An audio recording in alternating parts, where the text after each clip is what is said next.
তো birthday boy, কি gift চাই তোমার বলো, যা চাইবে তাই পাবে।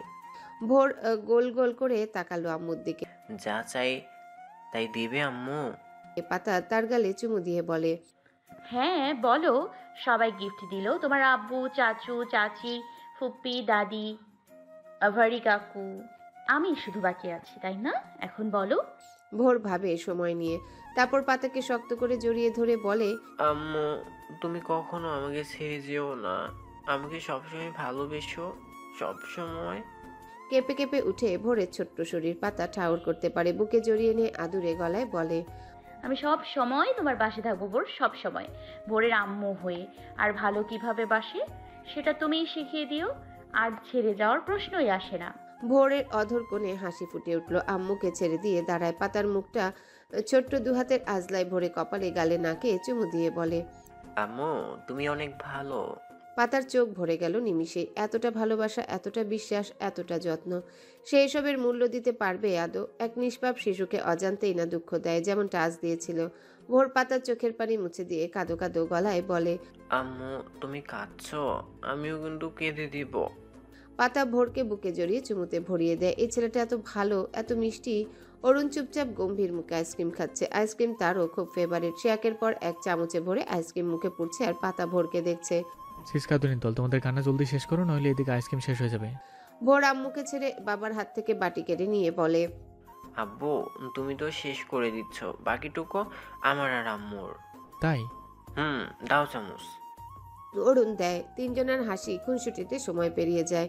পাতার চোখ ঘুমে ঢুলু ঢুলু, বারবার হামি তুলে। তবে ভোরের চোখে ঘুম নেই। সে বাবার সাথে কথা বলছে, এটা ওটা টুকটাক সব বিষয়। রূপ কেন তার আম্মুকে মা বলবে, আব্বু যেন রূপকে বকে বারণ করে দেয়। আনিকা কেন সবসময় ব্যাট করবে, আউট হলেও ব্যাটই করবে, নইলে খেলবে না কেন? এটা তো রুলস নয়। মিনু খালার পেটের বাবু কবে হবে? আচ্ছা, পেটের ভিতর থেকে বাবু কিভাবে শ্বাস নেয়, কি খায়, এরকম হাবিজাবি অনেক কথা। তার কথা, প্রশ্ন, অভিযোগে ঝুড়ি ফুরায় না। অরুণ অতি ধৈর্যের সাথে ছেলের সব কথা শুনছে, মাঝে মাঝে ব্যাখ্যাও দিচ্ছে। পাতার পক্ষে আর চোখ খুলে রাখা সম্ভবপর হয় না, তাই সে ঘুমে কাত। এদিকে বাবা ছেলের আলাপচারিতা ফুরোয় না। ভোর এটা ওটা বলে লাল টুকটুকে অধর নাড়িয়ে, অধর কোণে মিষ্টি হাসি। অরুণ পলকহীন তাকিয়ে থাকে ছেলের মুখের দিকে। ভোর কথা বলতে বলতে খেয়াল করে বাবাকে। সে বাবার গালে হাত রেখে বলে, ও আব্বু, ঘুম পাচ্ছে তোমার? অরুণ ছেলেকে টেনে বুকের উপর তুলে চিত হয়ে শয়। কম্বল ঢেকে নিয়ে পিঠে চুলের ভাঁজে ভাঁজে হাত বুলিয়ে বলে, কলিজা, অনেক রাত হয়ে গেছে, ঘুমো মানে। ভোর মাথা তুলে বাবার বুকে কোনোই ঠেকিয়ে গালে হাত রেখে ঠোঁট উল্টিয়ে বলে, কিন্তু আমার তো একটু ঘুম পাচ্ছে না। আবুর বুকে মাথা রাখো, ঘুম পাড়িয়ে দিচ্ছি। ভোর রাখে না, এগিয়ে এসে বাবার কপালে চুমু দেয়। নাকে কামড় দিয়ে খিলখিলিয়ে হেসে উঠল। অরুণ নাক কুচকে বলে, আমার দুষ্ট আব্বু। আমার নাকুচ আব্বু। বলেই ভোর হাসিতে ফেটে পড়ে। অরুণের কপালে ভাঁজ পড়ে। ও আম্মুর ছেলে আম্মুকে কপি করছে। ভোর, এভাবে বলতে পারলে? শান্ত গলায় বলে অরুণ। ভোরের হাসি থেমে যায়। ভাবে আব্বু হয়তো কষ্ট পেয়েছে তার কথায়। সে পিটপিট করে তাকিয়ে বাবার নাকে পরপর 3টে চুমু দিয়ে বলে, আমার আম্মুর নাক একটু উঁচু না, সব থেকে পারফেক্ট। আমি তো মজা করে বলেছিলাম। অরুণ হেসে ছেলের গালে মুখে চুমু দেয়। পরপর ঠোঁটে চুমু খেয়ে বলে, আব্বু আমার মানে, অনেক হয়েছে, এখন ঘুমো, রাত 2টা বাজতে চললো। ভোর পিটপিট করে বাবার দিকে তাকিয়ে বলল, আব্বু, তুমি তো আমাকে গিফট দিলে না। কাল দেবো। ভোর খুশি হয়ে বাবার বুকের উপর উঠে বসে কৌতূহল মনে জিজ্ঞাসা করে, কি গিফট দিবে? একটা লাল টুকটুকে বউ এনে দেবো তোমায়, খুব মিষ্টি দেখতে হবে। ভোরের মুখখানি চুপসে যায়। সে বউ দিয়ে কি করবে? সে আর একটা কথাও বলে না। গাল ফুলিয়ে বাবার গলায় মুখ গুজে চোখ বন্ধ করে। অরুণ হাসে। এইটুকু ছেলের এত লজ্জা। সে ছেলের মাথায় হাত বুলিয়ে দিতে থাকে। ভোরের চোখে সহজে ঘুম নামে না। বাবার কাঁধ থেকে মুখ সরিয়ে নিয়ে বুকে মাথা রাখে। উসখুস করে বাবার বুক থেকে নেমে বাহুতে মাথা ঠেকিয়ে শয়। কখনো পেটের উপরে মাথা রাখে, আবার ওদিকে ঘুরে বালিশে মাথা রাখে। অরুণ কাত হয়ে ছেলেকে টেনে পিঠটা বুকের সাথে লেপটে নেয়। গলায় বুকে হাত বুলিয়ে দোয়া পড়ে চোখের পাতায় ফু দেয়। ভোর কিছু সময় পর ঘুমিয়ে পড়ে। সরকার বাড়ির পরিবেশ রমরমা। অতিথিদের আগমন চোখে পড়ার মতো। মেয়র স্বাধীন চৌধুরী, সাবিনা চৌধুরী, অরুণের সব বন্ধুরা, তার পরিবার সহ রুবির বাবার বাড়ির আত্মীয় স্বজন, আসমা বেগমের বোন আসমানি বেগমও এসেছে, 2 নাতি নাতনি সমেত। বাড়িতে এখন সকলের হই হুল্লোড়ে মুখরিত পরিবেশ। ডেকোরেটরের জন্য কিছু লোক এসেছে। তারা ড্রয়িং রুমের একপাশে ডেকোরেট করছে। আরিয়ান তাদের ইনস্ট্রাকশন দিচ্ছে। অরুণ বন্ধুদের সাথে বসেছে পুকুর ঘাটে শান বাঁধানো জায়গায়। অরুণ বন্ধু কিশোর বনে যায়, বন্ধুদের সাথে মেতে থাকে আড্ডায়। পাতা অতিথি আপ্যায়নে ব্যস্ত সময় পার করছে। সকলের সব সুবিধা অসুবিধা নিজেই দেখছে। লোক সমাগম ভালো না লাগায় মিনু ঘরে শুয়ে আছে। আভারি বাজার করতে বেরিয়েছে। ভোর তার সমবয়সী খেলার সাথী পেয়ে যেন সব ভুলে গেছে। এদিকে ওদিকে ছুটে খেলতে ব্যস্ত। 11:30 বাজতে চলল, এখনো সকালে নাস্তা পেটে নেয়নি। শুধু মিনি সাইজের বার্গার খেয়েছে একটা। পাতা গরম ভাত ও মাছ ভাজানো একটা বাটিতে ভোরের কাছে গিয়ে বলে, ভোর সোনা, অনেক খেলেছো, অনেক খেয়ে নাও। দুপুর হতে চললো, এখনো সকালে নাস্তাই করনি। ভোর কালো শার্ট ও ফুল প্যান্ট পরেছে, কোমরে বেল্ট, শার্ট ইন করা, চোখে কালো সানগ্লাস, পুরোই ড্যাশিং লুক। এই ছেলে বড় হলে মেয়েদের লাইন লাগবে পিছনে। পাতার ইচ্ছে করে বাচ্চাদের মতো করে ভোরের কপালের একপাশে কালো টিকা দিয়ে দিতে। ভোর বড় খেলনা বন্দুকটা আনিকার দিকে তাক করে। এক আঙ্গুলে চশমা খানিকটা নিচে নামিয়ে চশমার উপর দিয়ে তাকিয়ে বলে, you are under arrest Tony. ভোরের খপ্পর থেকে বাচ্চা একেবারে ইম্পসিবল বলে তো। সব বাচ্চারাই সমস্যারে চিৎকার করে। ইয়াম পুছে বল। ভোর হু হা করে হেসে উঠল। আনিকার হাতে খেলনা হ্যান্ডকাপ পরিয়ে দিল। তারপর পাতার দিকে বন্দুক তাক করে বলে, আম্মু আমি এখন খাবো না, আমার একটু খিদা নেই, যখন লাগবে আমি খেয়ে নিব, আমি এখন খেলছি। পাতা ছোট ছোট করে তাকিয়ে ডোন্ট কেয়ার ভাব নিয়ে বলে, ইয়োর উইশ। আমি রূপকে কোলে নিয়ে খাইয়ে দিয়ে যাই। রূপ তো কখন থেকে আমামা করছে। বলে পা বাড়ায় 2 কদম। ভোর নাকের পাটা ফুলিয়ে হনহন করে পাতার সামনে দাঁড়িয়ে বন্দুক পেটে তাক করে বলে, আম্মু ইন্সপেক্টর ভোর কি রেগে যাচ্ছে? আমার তাতে কি? ভোর গাল ফুলিয়ে চায় পাতার দিকে, বন্দুকটা ছুঁড়ে ফেলে বলে, ঠিক আছে খাবো আমি, তবে অল্প কিন্তু, আর তোমাকে খাইয়ে দিতে হবে। পাতা বিজয়ী হাসে। ভোরের ফুলো গাল টিপে মুখে খাবার তুলে বলে, তুমি সবার সাথে খেলো, আমি খাইয়ে দিচ্ছি। ভোর খুশি হয়ে মাথা নাড়িয়ে চিবোতে চিবোতে বন্দুকটা আবারও হাতে তুলে নেয় আর সব বাচ্চাদের সাথে খেলতে থাকে। পাতা একটু পর পর তার মুখে খাবার দেয়, পানি খাওয়ায়। হঠাৎ নজরে পড়ল সোফার দিকে। রুবি তার মা ও ভাবির সাথে কথা বলছে। পাতার মনটা খারাপ হয়। পুরো বাড়ি মেহমানে ভরপুর। সকাল থেকেই তাদের আগমন ঘটে, প্রায় অনেকেই এসেছে। শুধু তার সম্পর্কেও কোনো আত্মীয় আসেনি। লোকটা কি কাউকে বলেনি? আবার ভাবে এখানে সব উচ্চবিত্তশালীদের ভিড়ে তার মধ্যবিত্ত ঘরের লোকজন হয়তো বেমানান লাগবে, তাই বলেনি। পাতা দীর্ঘশ্বাস ফেলে ভোরকে খাইয়ে মুখ মুছে দিয়ে বাটি গ্লাস রেখে বেসিনে হাত ধুয়ে নেয়। ড্রয়িং রুমে আসতেই রুবির মা পাতাকে বলে, বৌমা তোমার বাড়ি থেকে কেউ আসেনি?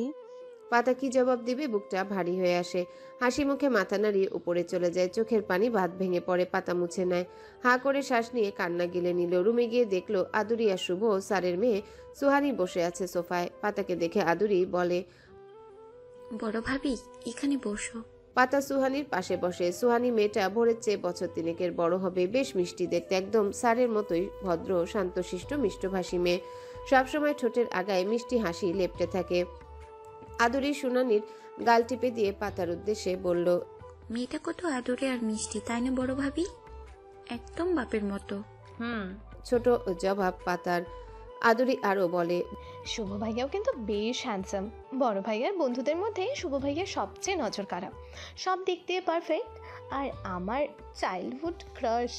বলেই পাতাকে চোখ টিপে হাসে। পাতাও হাসে তার কথায়। আদুরি আবার বলে, বড় ভাইয়াও কিন্তু কম হ্যান্ডসাম নয়, আসলে সে গোমরা মুখে থাকে তো, কালে ভাদ্রে একটু আর একটু হাসে আর কি। আর মেজাজের কোনো ঠিক ঠিকানা নেই। কোনো মেয়ে লাভ লেটার বা প্রপোজ করলে কি করে জানো ভাবি? পাতা আগ্রহ প্রকাশ করে আকাশ সমান। মেয়ে লাভ লেটার প্রপোজ? আদুরি হেসে বলে, কিছু বলবে না, মেয়েটার বাবার নাম্বারটা নিয়ে সরাসরি কল করে বলবে আপনার মেয়ে দিন দিন উচ্ছন্নে যাচ্ছে, জলদি ভালো একটা ছেলে দেখে বিয়ে দিয়ে দিন। ব্যাস, মেয়েরা আর এই মুখো হয় না। বলেই খিলখিলিয়ে হেসে উঠল। সাথে সুহানি ও পাতাও যোগ দেয়। হঠাৎ আদুরি হাসি থামিয়ে কাঁদো কাঁদো গলায় সুনানিকে বলে, তোমার আব্বু একটা মিথ্যুক সুহানি, ছোটবেলায় বলেছিল আমাকে বউ বানাবে, অথচ হঠাৎ একদিন শুনে সে বিয়ে করে নিয়েছে। সেদিন আমি অনেক কেঁদেছিলাম। এই শুভ ভাইয়ার প্রমিস, শুভ ভাইয়া তার কথা রাখলে আজ তুমি আমার বাচ্চা হতে। পাতা খিলখিলিয়ে হেসে উঠে তার কথা শুনে। সুহানিও তার সাথে যোগ দিল। পাতা হাসি থামিয়ে বলে, খুব মানাতো কিন্তু দাদু, খুব মানাতো কিন্তু দাদু। শুভ স্যারের অনেক ডিমান্ড দেখছি, ভার্সিটিতেও সব মেয়েরা তার উপর ফিদা ছিল, একেবারে ডাইহার্ট ফ্যান যাকে বলে। আদুরি সন্দেহ চোখে পাতার দিকে তাকিয়ে বলে, তুমিও খেয়েছিলে নাকি ক্রাশ নামক বাঁশ? পাতা আমতা আমতা করে, খেয়েছিল তো। আদুরি তার আমতা আমতা দেখে বলে, তার মানে খেয়েছিলে। আরে চিল ভাবি, হ্যান্ডসাম ড্যাশিং টিচারদের উপর ক্রাশ খাওয়া ছাত্রীদের শিক্ষাগত অধিকার। বেশি না, ওই একটু আধটু। আর তখন তো ছোট ছিলাম, সবে ভার্সিটিতে ভর্তি হয়েছিলাম। কিন্তু যখন জানতে পারলাম স্যার ম্যারিড আর সাথে বাচ্চাও আছে, ছ্যাঁকা খেয়েছিলাম। আদুরি সুহানি উচ্চস্বরে হেসে উঠল। ভাই শুনলি তোর ছোট কিউট আদরের বইয়ের কথা? ফিসফিস করে বলে ফয়সাল। অরুণ তার পাশে দাঁড়িয়ে।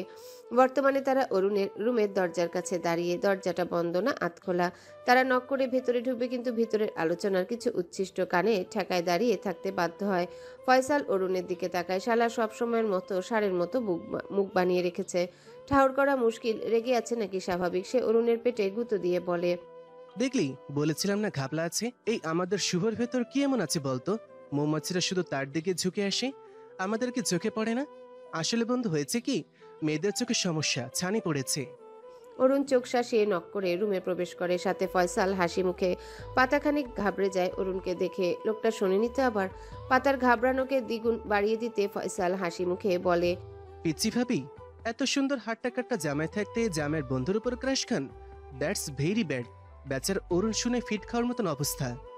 পাতার চোখের আকার বড় হয়। আদুরি পাতার পক্ষ নিয়ে কথা বলে, ভাইয়া খায়নি, খেয়েছিল সেই বাচ্চাকালে। আর খেতেই পারে, ক্রাশ একটা জাতীয় ফল বুঝলে, ছোট বড় সবাই খায়, এতে কোনো দোষ নেই। আমিও খেয়েছিলাম শুভ ভাইয়ার উপর ক্রাশ। সোয়ানি, তোমার মা তোমাকে ডাকছে। আদু, ওকে নিয়ে যা। অরুণ গম্ভীর গলায় আদেশ করে। আদুরি ভাবির দিকে অসহায় চোখে চেয়ে সুহানিকে নিয়ে বেরিয়ে যায়। ফয়সাল মিটিমিটি হেসে গুনগুনিয়ে গান গায়। অরুণ তাকে চোখ রাঙিয়ে রুমের মিনি ফ্রিজ থেকে কোকের ক্যান বের করে দেয় গোটা 10। সে সেগুলো নিয়ে বেরিয়ে যায় হাসতে হাসতে। অরুণ গিয়ে ধারাম করে দরজা লাগায়। পাতা অসহায় প্রাণীর মতো দাঁড়িয়ে থাকে। লোকটার মুখের দিকে তাকানো যাচ্ছে না। রাগ চোখ মুখে স্পষ্ট। এখানে পাতার কি দোষ? ক্রাশ খাওয়া একটা মনস্তাত্ত্বিক ব্যাপার স্যাপার, যে কেউ যাকে দেখে খেতেই পারে। এখন মনকে তো আর ধরে বেঁধে রাখা যায় না। আর তখন সে অষ্টাদশী ছিল, মনটা এমনিতেই আবেগে বাকবাকুম ছিল। সুদর্শন হ্যান্ডসাম ব্যক্তিত্বে ভরপুর লোক দেখে একটু একটু ক্রাশ খেয়েছিল। তখন তো সে জানতো না যে যার উপর ক্রাশ খেয়েছে তারই বন্ধুর সাথে তার নিকাহ হবে। অরুণ এগিয়ে এসে বেলকনির দরজা বন্ধ করে। পাতার ভ্রু যুগলে ভাঁজ পড়ে। অরুণ পাতার বাহু ধরে এক প্রকার ছুঁড়ে ফেলে বিছানায়। পাতা অবাকে চূড়ান্ত সীমায়। পাতা রুক্ষ স্বরে বলে, এটা কেমন আচরণ? অরুণ স্যান্ডেল জোড়া খুলে পাতার উপর চড়াও হয়। গলা থেকে ওড়না সরিয়ে নিতে পাতা এক প্রকার চিল্লিয়ে বলে, হয়েছে কি বলবেন? এরকম অভদ্রের মতো আচরণ মানে কি? অরুণ তার দু হাতের আঙ্গুলের ভাঁজে আঙ্গুল দিয়ে আটকে নেয়। গালে দাঁত বসিয়ে বলে, ক্রাশ কিভাবে খায়? এভাবে? পাতা বিরক্তির শ্বাস ছাড়ে। অসভ্য অভদ্র লোক। এই কেমন ছেলে মানুষই? অরুণ অপর গালে দাঁত বসিয়ে বলে, না, একটু শিখে নিতে চাই কিভাবে ক্রাশ খায়। পাতা কিছু বলে না, না ছাড়ানোর চেষ্টা করে না ছটফট করে। চুপচাপ সেভাবেই পড়ে থাকে। অরুণ থুতনি মুখে পুরে কামড় বসে অধরে অধর ছোঁয়ায় আলতোভাবে পরপর কামড়ে ধরে অধর চোরা। পাতার বাধা না পেয়ে যেন সুযোগ পায়। হিংস্রতা ভুলে নিবিড়ভাবে হারিয়ে যায়। মধ্যাহ্নের এই অবেলায় খেই হারিয়ে বসে। জোহরের আজানে সুমধুর ডাক ভেসে আসতেই হুঁশ ফিরে কপতির। বড় শ্বাস ফেলে সরে আসে অরুণ সরকার। ফ্লোর থেকে শার্ট তুলে পুনরায় গায়ে জড়িয়ে বোতাম লাগাতে লাগাতে বলে, ক্রাশ নামক আবর্জনায় অবশিষ্ট যদি অবশিষ্ট থাকে, উগরে নাও পাতা ভার। মনে রাখবে, মনে রাখবে, তোমার সাথে তোমার মনটা আমার নামে লিখিত সংবিধান। পাতা রেগে বালিশ ছুঁড়ে মারে তার মুখে। অরুণ হেসে সেটা ধরে মুচকি হেসে বলে, আরে রেগে যাচ্ছ কেন? এত আদর করলাম, একটু হাসো। তোমার বাবার বাড়ির লোকজন এসেছে, তোমার গোমরা মুখ দেখলে কি ভাববে? পাতা অরুণের চোখে চোখ রাখে। সত্যি পাতা বিছানা থেকে উঠে ওন্না গলায় পেঁচিয়ে দৌড় লাগায়। কতদিন হলো বাড়ির সবাইকে দেখে না। আব্বু, আম্মু, লুক ভাই, লতাপু। অরুণের কপালে ভাঁজ পড়ে। একদম ছেলে মানুষী কাণ্ড। এভাবে দৌড়ে যেতে হবে। সে পেছন থেকে গলা উঁচিয়ে গম্ভীর গলায় হুকুম ছাড়ে, এই বেয়াদব, আসতে যাও, পড়ে যাবে তো। পাতার কানে পৌঁছালেও তো আক্কা করে না। বাড়ির ও আগত সকল পুরুষ মসজিদে গিয়েছে নামাজের উদ্দেশ্যে। শুধু বাচ্চারা ও মেয়েরা বাড়িতে অবস্থান করছে। বাচ্চারা সব ড্রয়িং রুমে বসে ওয়ার্ড পাজল দিয়ে খেলছে। লতা পাতা তাদের সঙ্গী। পাতার মা লাবণী আক্তার, রুবির মা আসমা বেগম, আসমানি বেগম সবাই আড্ডা দিচ্ছে ছাদে বসে। আদুরিয়া সাবিনা মার্কেটে গেছে ভোরের জন্য গিফট কিনতে। পাতা চুপচাপ বসে মনোযোগ সহকারে বোনের কথা শুনছে, কিন্তু তার নজর ভোরের দিকে। বাচ্চাটা মসজিদে যায়নি সাথীদের পেয়ে। সবার সাথে খেলায় এসে এত মশগুল যে মসজিদে যাবে না। অরুণ বুঝালেও কাজ হয় না। নামাজ শেষে অরুণ কিছু দান সৎকা করবে। গরিব দুস্থ মানুষের হাতে কিছু খাবার তুলে দিবে ভেবেছে। ভোরের হাত দিয়ে দিবে, কিন্তু ছেলে যাবে না। জোর করলেও কাজ হয় না, তাই অরুণ তাকে রেখে যায়। তবে পাতাকে সাবধান করে ছেলের সর্বোচ্চ খেয়াল রাখতে, এক নজরও যেন চোখের দূরে না রাখে। তার মনটা কু ডাকছে। পাতা আশ্বস্ত করেছে খেয়াল রাখবে, তারপরে অরুণ বারবার বলেছে ছেলেটাকে চোখে চোখে রাখতে। ভোর আর সব বাচ্চাদের সাথে খেলার মাঝেই আবদার করে আইসক্রিম খাবো। পাতা তাদের একটু অপেক্ষা করতে বলে রুমে যায় আইসক্রিম আনতে। পাতা লতাকে তাদের খেয়াল রাখতে বলে উঠে যায়। একটু পর রুম্পা কেঁদে উঠলে লতা তাকে নিয়ে একটু দূরে যায়। এই সুযোগে বাচ্চারা সব বেরিয়ে যায় মেন ফটক পেরিয়ে। পাতাবাহার নামক বিড়াল ছানা তাদের পিছু পিছু। গেট থেকে একটু ভিতরে একটা কামরাঙ্গা গাছের নিচে দাঁড়িয়ে কামরাঙ্গা পাড়ার উদ্দেশ্যে ঢিল ছুঁড়ে, কিন্তু পড়ে না। লাবিব বড় একটা মাটির দলা এনে ঢিল ছুড়লে দুটো পড়ে। সরকার বাড়ির সামনের রাস্তায় বেশ কিছুদিন হলো ৩-৪ জন লোকের বেশ আনাগোনা শুরু হয়। তিনজনেরই ক্যাপ মাস্ক পরে ঘুরঘুর করে আশেপাশে। কখনো বাড়ির দারোয়ানের সাথে সুখ দুঃখের আলাপ জুড়িয়ে চায়ের অফার করে, তো কখনো দুপুরে এসে ভরপেট কাচ্চি খাওয়ায় পাশের রেস্তোরাঁ থেকে। কখনো পান বিড়ি সিগারেটের ধোঁয়ায় তাদের আড্ডা চলে। দারোয়ান বাচাল গোছের হওয়ায় সঙ্গী পেয়ে দিনকাল ভুলে যায়। আর তাদের সাথে একজোড়া চতুষ্পদ জন্তু কুকুর থাকে, গলায় ডগলেস লাগিয়ে হাতে দড়ি নিয়ে সাথে সাথে নিয়ে ঘুরে ফিরে। আজকেও তাদের দেখা যাচ্ছে। রাস্তার ধারে একটা কালো রঙের গাড়ি দাঁড়িয়ে আছে। গাড়িতে বসে এক লোক ল্যাপটপে সব পর্যবেক্ষণ করছে। তার ল্যাপটপ স্ক্রিনে ভেসে চলছে ছোট ছোট বাচ্চাদের কামরাঙ্গা গাছে ঢিল ছোড়ার দৃশ্য। তার পাশে আরেকজন বসে, যার হাতে রিমোট, যার দরুন সে সরকার বাড়ির আঙিনায় ড্রোন ক্যামেরা কন্ট্রোল করছে। তারা প্রায় এসে সব পর্যবেক্ষণ করে, তবে এ সুযোগ পায় না কোনো কিছু করার। তবে আজ ভাগ্য বোধ হয় তাদের ফেভারে। আজ শুধু বাচ্চাদের দেখা যাচ্ছে। গাড়িতে বসা দুই লোক কুটিল হেসে কানে রাখা ব্লুটুথ ডিভাইসের সাহায্যে কাউকে কিছু বলে। অপর পাশের লোকটা তার ইনস্ট্রাকশন মোতাবেক কুকুর জোড়ানি একটু স্পেসে দাঁড়ায়। আরেক লোক দারোয়ানের কাছে গিয়ে তার সাথে আলাপচারিতায় মেতে ওঠে। বাচাল টাইপের দারোয়ান কথা বলার সঙ্গী পেয়ে দিনকাল ভুলে যায়। বাচাল লোক কথা বলতে খুব পরিমাণে স্বাচ্ছন্দ্য বোধ করে, তবে তাদের কথা শোনার মতো ধৈর্যশীল ব্যক্তির বড়ই অভাব। এখন বাচাল লোক তার বাচাল আলাপচারিতার জন্য ভালো শ্রোতা পেলে আর কি চায়। দারোয়ানকে কথার জালে ভুলিয়ে রেখে অপর লোক খোলা ছোট গেট দিয়ে কুকুর দুটোকে ভেতরে ঢুকিয়ে দেয়। ঢুকানোর আগে ফোনে একটা বাচ্চা ছেলের হাস্যোজ্জ্বল মুখটা ভালোভাবে দেখিয়ে বিড়বিড় করে কিছু বলে। কুকুরগুলো জিভ দিয়ে লালা ফেলে হু হু শব্দ সৃষ্টি করে ভেতরে প্রবেশ করে। ধীরে ধীরে হেঁটে যায়, শুকে শুকে এগিয়ে যায়। এতদিন ছবিতে দেখা বাচ্চাকে সম্মুখে দেখে কুকুর জোড়া ঘেউ ঘেউ করে দৌড় লাগায় ঝড়ের বেগে। হঠাৎ কুকুরের ডাক শুনে সব বাচ্চারা ঘাবড়ে যায়। সামনে তাকাতে দুটো কুকুরকে ছুটে তাদের দিকে আসতে দেখে সবাই দৌড় দেয় বাড়ির উদ্দেশ্যে। পাতাবাহার গাছের ডালে উঠে পড়ে ঝটপট। লাবিব সবার মাঝে বড় হওয়ায় আগেই পৌঁছে যায়। ভোর ও কুকুরের ডাকে ভয় পেয়ে দৌড় লাগালো, কিন্তু আনিকার সাথে ধাক্কা লাগা দরুন দুজনে ছিটকে পড়ে যায় মাটিতে। আনিকা ভয়ে কেঁদে ফেলে। কুকুর দুটো তাদের খুব কাছে এসেছে। আনিকা অনেক কষ্টে উঠে আবার দৌড় লাগালো, কিন্তু ভোর উঠতে পারে না। হয়তো আজ ভাগ্য তার সহায় নেই। ইটের সাথে বেজে তার হাঁটু ছিলে গেছে, অনেক ব্যথা পেয়েছে, পা সোজাই করতে পারছে না। উঠবে কি করে? সে জোরে গলা ফাটিয়ে আম্মুকে ডাকে। একবার ডেকেই ঠোঁট ভেঙে কেঁদে দেয় ব্যথায়। অন্যদিকে কুকুর দুটো তার কাছে পৌঁছে যায়। ভোর অনেক কষ্টে উঠে দাঁড়াতে কুকুরের আকস্মিক আক্রমণে ভয় পায়। কুকুরগুলো খুবই হিংস্র, জীব দিয়ে টপাটপ লালা পড়ছে, ভয়ঙ্কর শব্দে ঘেউ ঘেউ করে। কুকুর দুটো ভোরের উপর চওড়া হয়, নখ দিয়ে আঁচড় কেটে প্যান্টের উপর দিয়ে কামড় বসায়। ভোর চিল্লিয়ে কেঁদে কেটে আম্মু বলে ডাকে আর কুকুরগুলোকে হাত দিয়ে সরিয়ে দিতে চেষ্টা করে। কুকুর তার হাতেও কামড় বসায়। ভোর হাউমাউ করে ব্যথায় ও ভয়ে কাঁদতে থাকে। আম্মু, ও আব্বু, বাঁচাও, যা, ও আম্মু। পাতাভার গাছে বসে সব দেখে ব্যথিত নয়নে। অলস অবুঝ বিড়ালটি কি বুঝলো কে জানে।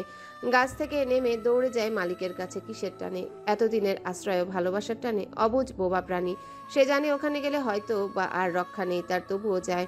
তার ছোট পায়ের নখ দিয়ে আঁচড় কেটে মেয় মেয় করে হয়তো বা ছাড়তে বলে তার মালিককে। হিংস্র কুকুরটি ছোট বিড়ালটাকে মুখে তুলে নেয়, ঘাড় কামড়ে ছিটকে ঠাস করে ফেলে দেয় মাটিতে।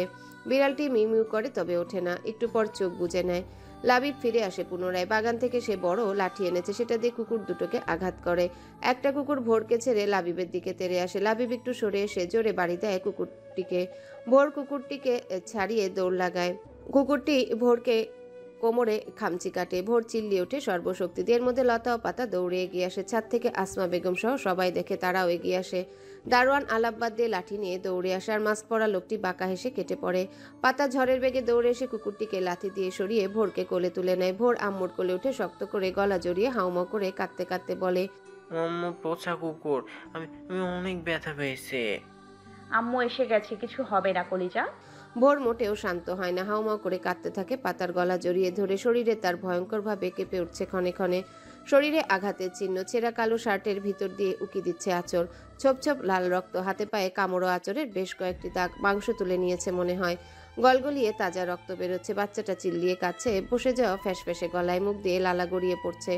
কুকুরগুলো যেন আরও আক্রমণাত্মক হয়ে ওঠে, পাতার উপর ঘেউ ঘেউ করে এসে হামলে পড়ে, ওড়না টেনে ধরে। পাতা আবারও লাথি লাগালে পায়ে আঁচড় কেটে কামড় বসায়, সম্মুখে 2 পা তুলে কাপড় টেনে ছিঁড়ে ফেলে। পাতা বাধা যত দেয় ওরা ততই হিংস্র হয়। লতা লাবিবের হাত থেকে বাঁশের ফালিটা নিয়ে কুকুরের পিঠে এলোপাতাড়ি শক্ত করে মারতে থাকে। কুকুর দুটো পাতাকে ছেড়ে লতার দিকে তেড়ে আসে। লতা তাদের মুখেও মাথায় আঘাত করে। এর মধ্যে দারোয়ান এসে তার হাতের মোটা বাঁশ দিয়ে বাড়ি লাগায় কুকুরটিকে। আসমা বেগম সহ অনেকেই বাগান থেকে বাঁশের ফালি এনে কুকুরগুলোকে পিটাতে থাকে। কুকুর দুটো যেন ভয় পেল, এবার ঘেউ ঘেউ করে লেজ গুটিয়ে পালিয়ে গেল। কুকুর পালিয়ে গেলেও কেউ স্বস্তির শ্বাস নিতে পারে না। ভোরের অবস্থা খুবই নাজুক, সাথে পাতাও জখম হয়েছে। পাতা ভোরের মাথায় হাত বুলিয়ে বলে, কলিজা আমি আছি তো, ভয় পায় না। কুকুর চলে গেছে, দেখি দেখি। ভোর ছাড়ে না, শক্ত করে হাত পা দিয়ে পেঁচিয়ে পাতাকে জাপটে ধরে কাঁদতে থাকে। আসমা বেগম এগিয়ে এসে বলে, আমি অরুণকে ফোন করেছি, ডাক্তারের কাছে যেতে হবে ইমার্জেন্সি। পাতা কেঁদে দিলেও শব্দ করে। ইস, ছেলেটার কি হাল হয়েছে। লোকটা চোখে চোখে রাখতে বলেছিল, একটু খেয়াল রাখতে বলেছিল, সে পারল না খেয়াল রাখতে। ছেলেটা তাকে আম্মু বলে, সে পারল না তার মর্যাদা দিতে। পাতাকে কাঁদতে দেখে লতা ধমক দেয়, চুপ, কাঁদছিস কেন? ভয় পাচ্ছে ছেলেটা। পাতা কান্না থামার বদলে বেড়ে যায়। আপু, আমার ছেলেটা। বলেই ভোরের মতো হাউমাউ করে কান্না শুরু করে। দুজনের কান্নায় পরিবেশ থমথমে, উপস্থিত সকলের চোখে মুখে বেদনার ছাপ। আনিকা দৌড়ে এসে পাতার পা জড়িয়ে হাউমাউ করে কান্না করে। আসমা বেগম অরুণের নাম্বারে ডায়াল করে দারোয়ানের উপর গর্জে ওঠে, হ্যালো বন্ধুরা, পরবর্তী পার্ট খুব তাড়াতাড়ি আসবে, তো সবাই অপেক্ষায় থাকো। আর চ্যানেলটি যারা এখনো সাবস্ক্রাইব করনি তারা পরবর্তী পার্ট দেখার জন্য চ্যানেলটি সাবস্ক্রাইব করে রেখো। ধন্যবাদ সবাইকে, আমাদের সাথেই থেকো।